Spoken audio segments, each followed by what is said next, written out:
Jesus to life, and we are all witnesses of the fact. Exalted to the right hand of God, he has received from the Father the promised Holy Spirit, and has poured out what you now see and hear. For David did not ascend to heaven, and yet he said, "The Lord said to my Lord, sit at my right hand, until I make your enemies a footstool for your feet."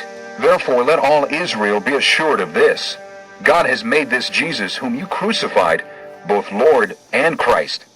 When the people heard this, they were cut to the heart, and said to Peter and the other apostles, "Brothers, what shall we do?" Peter replied, Repent and be baptized, every one of you, in the name of Jesus Christ for the forgiveness of your sins, and you will receive the gift of the Holy Spirit. The promise is for you and your children, and for all who are far off, for all whom the Lord our God will call. With many other words he warned them, and he pleaded with them, Save yourselves from this corrupt generation. Those who accepted his message were baptized, and about 3,000 were added to their number that day. They devoted themselves to the apostles' teaching and to the fellowship, to the breaking of bread and to prayer. Everyone was filled with awe, and many wonders and miraculous signs were done by the apostles. All the believers were together and had everything in common. Selling their possessions and goods, they gave to anyone as he had need. Every day they continued to meet together in the temple courts. They broke bread in their homes and ate together with glad and sincere hearts, praising God and enjoying the favor of all the people. And the Lord added to their number daily those who were being saved. Chapter 2. When the day of Pentecost came, they were all together in one place. Suddenly a sound like the blowing of a violent wind came from heaven and filled the whole house where they were sitting. They saw what seemed to be tongues of fire that separated and came to rest on each of them. All of them were filled with the Holy Spirit and began to speak in other tongues as the Spirit enabled them. Now there were staying in Jerusalem God-fearing Jews from every nation under heaven. When they heard this sound, a crowd came together in bewilderment, because each one heard them speaking in his own language. Utterly amazed, they asked, "Are not all these men who are speaking Galileans? Then how is it that each of us hears them in his own native language? Parthians, Medes, and Elamites, residents of Mesopotamia, Judea and Cappadocia, Pontus and Asia, Phrygia and Pamphylia, Egypt and the parts of Libya near Cyrene, visitors from Rome, both Jews and converts to Judaism, Cretans and Arabs. We hear them declaring the wonders of God in our own tongues." Amazed and perplexed, they asked one another. "What does this mean?" Some, however, made fun of them and said, "They have had too much wine." Then Peter stood up with the 11, raised his voice, and addressed the crowd. Fellow Jews and all of you who live in Jerusalem, let me explain this to you. Listen carefully to what I say. These men are not drunk as you suppose. It's only 9 in the morning. No, this is what was spoken by the prophet Joel. In the last days, God says, I will pour out my Spirit on all people. Your sons and daughters will prophesy.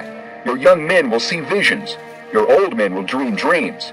Even on my servants, both men and women, I will pour out my Spirit in those days, and they will prophesy. I will show wonders in the heaven above, and signs on the earth below, blood and fire and billows of smoke. The sun will be turned to darkness, and the moon to blood, before the coming of the great and glorious day of the Lord. And everyone who calls on the name of the Lord will be saved. Men of Israel, listen to this. Jesus of Nazareth was a man accredited by God to you by miracles, wonders, and signs, which God did among you through him, as you yourselves know. This man was handed over to you by God's set purpose and foreknowledge, and you, with the help of wicked men, put him to death by nailing him to the cross. But God raised him from the dead, freeing him from the agony of death, because it was impossible for death to keep its hold on him. David said about him, I saw the Lord always before me, because he is at my right hand. I will not be shaken. Therefore my heart is glad, and my tongue rejoices. My body also will live in hope, because you will not abandon me to the grave, nor will you let your Holy One see decay. You have made known to me the paths of life. You will fill me with joy in your presence. Brothers, I can tell you confidently that the patriarch David died and was buried, and his tomb is here to this day. But he was a prophet, and knew that God had promised him on oath that he would place one of his descendants on his throne. Seeing what was ahead, he spoke of the resurrection of the Christ, that he was not abandoned to the grave, nor did his body see decay. God has raised this Jesus to life, and we are all witnesses of the fact. Exalted to the right hand of God, he has received from the Father the promised Holy Spirit, and has poured out what you now see and hear. For David did not ascend to heaven, and yet he said, The Lord said to my Lord, Sit at my right hand, until I make your enemies a footstool for your feet. Therefore let all Israel be assured of this. God has made this Jesus whom you crucified, both Lord and Christ. When the people heard this, they were cut to the heart and said to Peter and the other apostles, Brothers, what shall we do? Peter replied, Repent and be baptized, every one of you, in the name of Jesus Christ for the forgiveness of your sins, and you will receive the gift of the Holy Spirit. The promise is for you and your children, and for all who are far off, for all whom the Lord our God will call. With many other words he warned them, and he pleaded with them. Save yourselves from this corrupt generation. Those who accepted his message were baptized, and about 3,000 were added to their number that day. They devoted themselves to the apostles' teaching and to the fellowship, to the breaking of bread and to prayer. Everyone was filled with awe, and many wonders and miraculous signs were done by the apostles. All the believers were together and had everything in common. Selling their possessions and goods, they gave to anyone as he had need. Every day they continued to meet together in the temple courts. They broke bread in their homes and ate together with glad and sincere hearts, praising God and enjoying the favor of all the people. And the Lord added to their number daily those who were being saved. Chapter 2. When the day of Pentecost came, they were all together in one place. Suddenly, a sound like the blowing of a violent wind came from heaven and filled the whole house where they were sitting. They saw what seemed to be tongues of fire that separated and came to rest on each of them. All of them were filled with the Holy Spirit and began to speak in other tongues as the Spirit enabled them. Now there were staying in Jerusalem God-fearing Jews from every nation under heaven.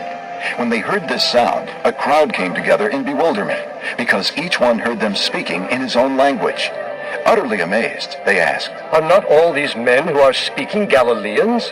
Then how is it that each of us hears them in his own native language? Parthians, Medes, and Elamites, residents of Mesopotamia, Judea and Cappadocia, Pontus and Asia, Phrygia and Pamphylia, Egypt and the parts of Libya near Cyrene, visitors from Rome, both Jews and converts to Judaism, Cretans and Arabs.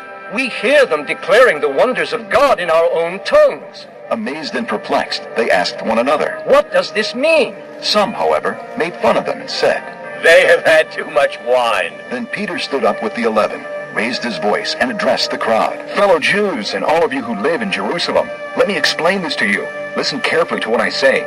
These men are not drunk as you suppose. It's only 9 in the morning. No, this is what was spoken by the prophet Joel. In the last days, God says, I will pour out my Spirit on all people. Your sons and daughters will prophesy. Your young men will see visions. Your old men will dream dreams. Even on my servants, both men and women, I will pour out my Spirit in those days, and they will prophesy. I will show wonders in the heaven above, and signs on the earth below, blood and fire and billows of smoke. The sun will be turned to darkness, and the moon to blood, before the coming of the great and glorious day of the Lord. And everyone who calls on the name of the Lord will be saved. Men of Israel, listen to this. Jesus of Nazareth was a man accredited by God to you by miracles, wonders, and signs, which God did among you through him, as you yourselves know. This man was handed over to you by God's set purpose and foreknowledge, and you, with the help of wicked men, put him to death by nailing him to the cross. But God raised him from the dead, freeing him from the agony of death, because it was impossible for death to keep its hold on him. David said about him, I saw the Lord always before me, because he is at my right hand. I will not be shaken. Therefore my heart is glad, and my tongue rejoices. My body also will live in hope, because you will not abandon me to the grave, nor will you let your Holy One see decay. You have made known to me the paths of life. You will fill me with joy in your presence. Brothers, I can tell you confidently that the patriarch David died and was buried, and his tomb is here to this day. But he was a prophet, and knew that God had promised him on oath that he would place one of his descendants on his throne. Seeing what was ahead, he spoke of the resurrection of the Christ, that he was not abandoned to the grave, nor did his body see decay. God has raised this Jesus to life, and we are all witnesses of the fact. Exalted to the right hand of God, he has received from the Father the promised Holy Spirit, and has poured out what you now see and hear. For David did not ascend to heaven, and yet he said, The Lord said to my Lord, Sit at my right hand, until I make your enemies a footstool for your feet. Therefore let all Israel be assured of this. God has made this Jesus whom you crucified both Lord and Christ. When the people heard this, they were cut to the heart and said to Peter and the other apostles. Brothers, what shall we do? Peter replied, Repent and be baptized, every one of you, in the name of Jesus Christ for the forgiveness of your sins, and you will receive the gift of the Holy Spirit. The promise is for you and your children, and for all who are far off, for all whom the Lord our God will call. With many other words he warned them, and he pleaded with them. Save yourselves from this corrupt generation. Those who accepted his message were baptized, and about 3,000 were added to their number that day. They devoted themselves to the apostles' teaching and to the fellowship, to the breaking of bread and to prayer. Everyone was filled with awe, and many wonders and miraculous signs were done by the apostles. All the believers were together and had everything in common. Selling their possessions and goods, they gave to anyone as he had need. Every day they continued to meet together in the temple courts. They broke bread in their homes and ate together with glad and sincere hearts, praising God and enjoying the favor of all the people. And the Lord added to their number daily those who were being saved. Chapter 2. When the day of Pentecost came, they were all together in one place. Suddenly, a sound like the blowing of a violent wind came from heaven and filled the whole house where they were sitting. They saw what seemed to be tongues of fire that separated and came to rest on each of them. All of them were filled with the Holy Spirit and began to speak in other tongues as the Spirit enabled them. Now there were staying in Jerusalem God-fearing Jews from every nation under heaven. When they heard this sound, a crowd came together in bewilderment, because each one heard them speaking in his own language. Utterly amazed, they asked, Are not all these men who are speaking Galileans? Then how is it that each of us hears them in his own native language? Parthians, Medes, and Elamites, residents of Mesopotamia, Judea and Cappadocia, Pontus and Asia, Phrygia and Pamphylia, Egypt and the parts of Libya near Cyrene, visitors from Rome, both Jews and converts to Judaism, Cretans and Arabs. We hear them declaring the wonders of God in our own tongues. Amazed and perplexed, they asked one another. What does this mean? Some, however, made fun of them and said, They have had too much wine. Then Peter stood up with the 11, raised his voice, and addressed the crowd. Fellow Jews and all of you who live in Jerusalem, let me explain this to you. Listen carefully to what I say. These men are not drunk as you suppose. It's only 9 in the morning. No, this is what was spoken by the prophet Joel. In the last days, God says, I will pour out my Spirit on all people. Your sons and daughters will prophesy. Your young men will see visions. Your old men will dream dreams. Even on my servants, both men and women, I will pour out my Spirit in those days, and they will prophesy. I will show wonders in the heaven above, and signs on the earth below, blood and fire and billows of smoke. The sun will be turned to darkness, and the moon to blood, before the coming of the great and glorious day of the Lord. And everyone who calls on the name of the Lord will be saved. Men of Israel, listen to this.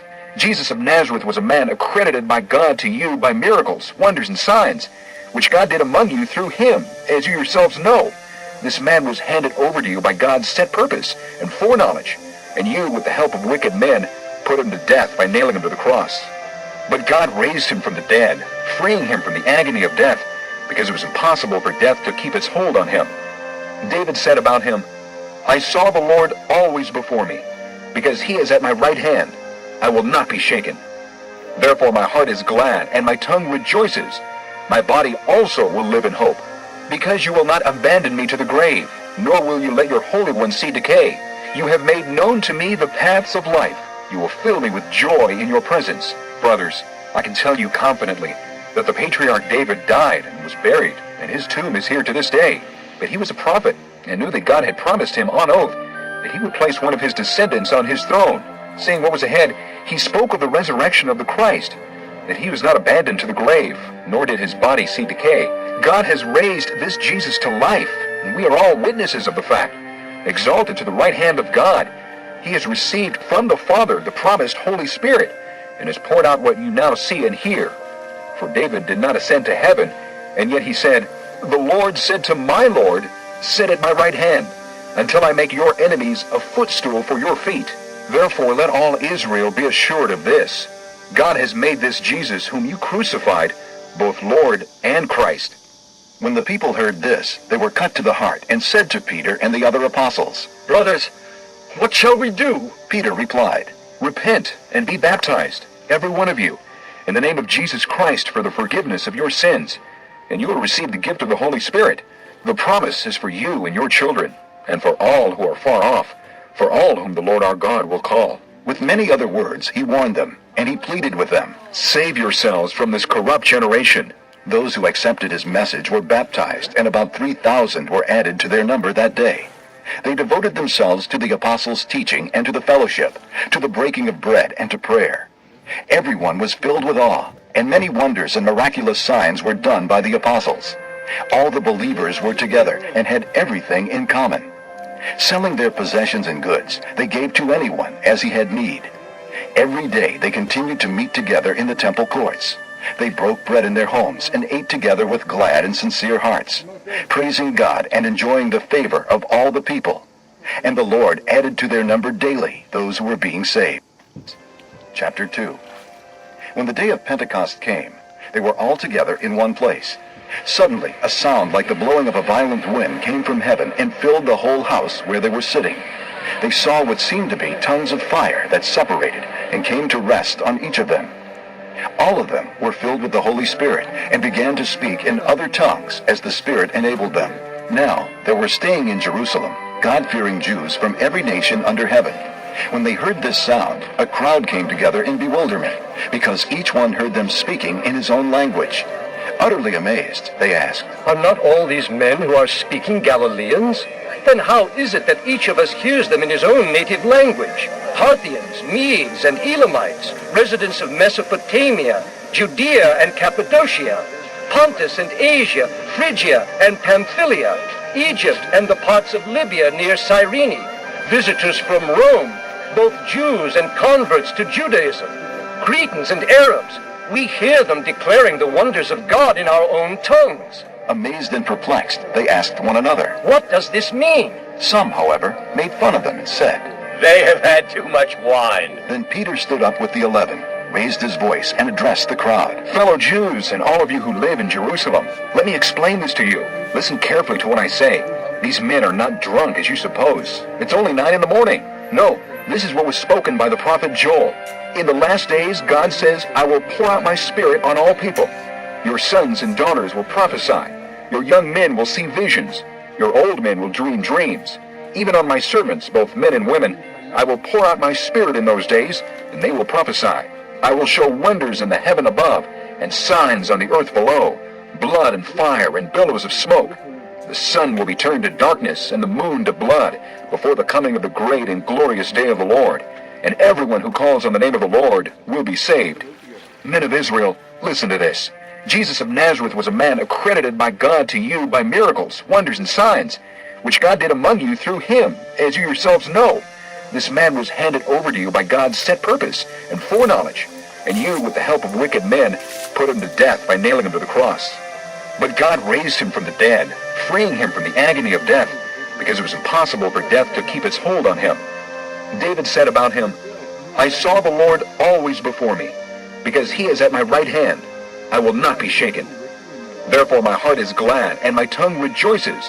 My body also will live in hope, because you will not abandon me to the grave, nor will you let your Holy One see decay. You have made known to me the paths of life. You will fill me with joy in your presence. Brothers, I can tell you confidently that the patriarch David died and was buried, and his tomb is here to this day. But he was a prophet, and knew that God had promised him on oath that he would place one of his descendants on his throne. Seeing what was ahead, he spoke of the resurrection of the Christ, that he was not abandoned to the grave, nor did his body see decay. God has raised this Jesus to life, and we are all witnesses of the fact. Exalted to the right hand of God, he has received from the Father the promised Holy Spirit, and has poured out what you now see and hear. For David did not ascend to heaven, and yet he said, The Lord said to my Lord, Sit at my right hand, until I make your enemies a footstool for your feet. Therefore let all Israel be assured of this.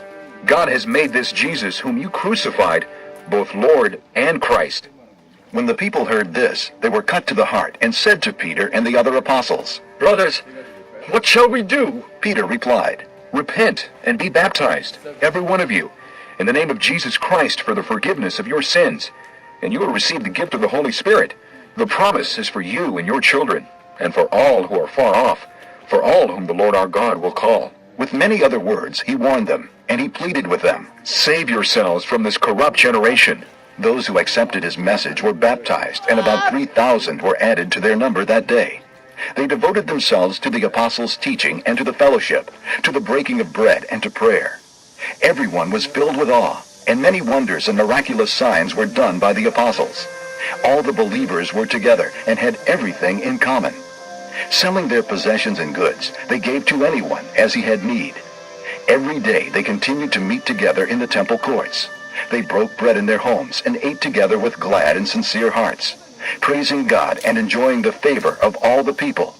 And the Lord added to their number daily those who were being saved. Chapter 2. When the day of Pentecost came, they were all together in one place.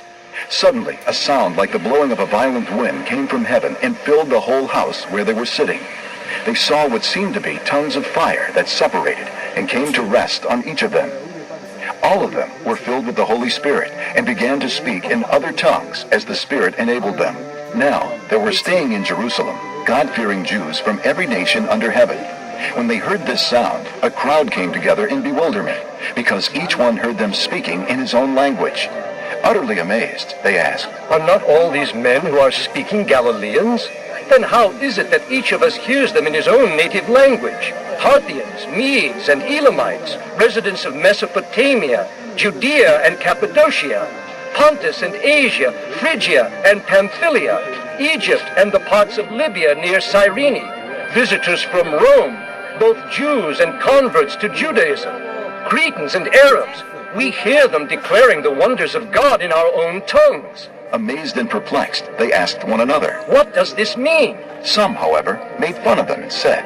They have had too much wine. Then Peter stood up with the 11, raised his voice, and addressed the crowd. "Fellow Jews and all of you who live in Jerusalem, let me explain this to you. Listen carefully to what I say. These men are not drunk as you suppose. It's only 9 in the morning. No, this is what was spoken by the prophet Joel. In the last days, God says, I will pour out my Spirit on all people. Your sons and daughters will prophesy. Your young men will see visions. Your old men will dream dreams. Even on my servants, both men and women, I will pour out my Spirit in those days, and they will prophesy. I will show wonders in the heaven above, and signs on the earth below, blood and fire and billows of smoke. The sun will be turned to darkness, and the moon to blood, before the coming of the great and glorious day of the Lord. And everyone who calls on the name of the Lord will be saved. Men of Israel, listen to this. Jesus of Nazareth was a man accredited by God to you by miracles, wonders, and signs, which God did among you through him, as you yourselves know. This man was handed over to you by God's set purpose and foreknowledge, and you, with the help of wicked men, put him to death by nailing him to the cross. But God raised him from the dead, freeing him from the agony of death, because it was impossible for death to keep its hold on him. David said about him, I saw the Lord always before me, because he is at my right hand. I will not be shaken. Therefore my heart is glad, and my tongue rejoices. My body also will live in hope, because you will not abandon me to the grave, nor will you let your Holy One see decay. You have made known to me the paths of life. You will fill me with joy in your presence. Brothers, I can tell you confidently that the patriarch David died and was buried, and his tomb is here to this day. But he was a prophet and knew that God had promised him on oath that he would place one of his descendants on his